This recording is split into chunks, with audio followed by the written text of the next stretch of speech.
মহাদেব, রাধে রাধে। সবাইকে শুভ নববর্ষ গাইস। সকাল সকাল চলে গেছিলাম ডায়মন্ড হারবার কিছু কাজের জন্য। আর ওখানকার বেস্ট মিষ্টির দোকানে পরোটা বানিয়ে খাই আমি। যদি কেউ জানতে চাও কোন দোকানটায়, তো কমেন্ট করে আমাকে জানিও।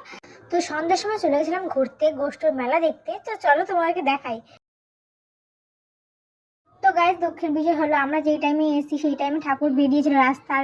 1 ঘন্টা ধরে জামে আমরা দাঁড়িয়েছিলাম, কি করবো, যেতেই পারিনি কারণ একটাই রাস্তা ছিল। তো ফাইনালি আমরা মেলায় চলে এসে, মেলায় হচ্ছে প্রায় অনেক লোক আর প্রচুর দোকান প্রচুর দোকান। তো খুব মজা হবে গাইস। তো আমি চলো একটা করে খেতে শুরু করে দিই, কারণ আমার অলরেডি খুব খিদে পেয়েছে। আর যতক্ষণ আমি খাচ্ছি তখন কি হবে, video like comment share subscribe করতে তো ভুলো না।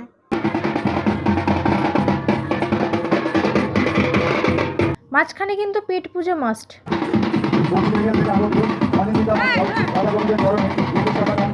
তো কেমন লাগলো ছদ্মবেশটা কমেন্ট করে জানিও। তোমরা কেমন কাটিয়েছো তো সেটাও কমেন্ট করে আমাকে বলো। তো খাওয়া দাওয়া করে ঘুরে বেশ মজা করে জিলিপি কিনে বাড়ি চলে গেলাম। তো গুড নাইট গাইস।